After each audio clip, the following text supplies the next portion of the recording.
कलाम अक़दस में से ज़बूर नंबर 23।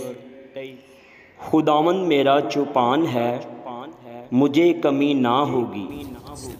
वो मुझे हरी हरी चरागाहों में बिठाता है, वो मुझे राहत के चश्मों के पास ले जाता है। वो मेरी जान को बहाल करता है, वो मुझे अपने नाम की खातिर सदाकत की राहों पर ले चलता है। बल्कि खा मौत के साया की वादी में से मेरा गुज़र हो, मैं किसी बला से नहीं डरूँगा, क्योंकि तू मेरे साथ है। तेरे आसा और तेरी लाठी से मुझे तसल्ली है। तू मेरे दुश्मनों के रूबरू मेरे आगे दस्तरखान बिछाता है। तूने मेरे सर पर तेल मला है, मेरा प्याला लबरेज होता है। यकीनन भलाई और रहमत उम्र भर मेरे साथ साथ रहेंगी, और मैं हमेशा खुदावंद के घर में सुकूनत करूँगा।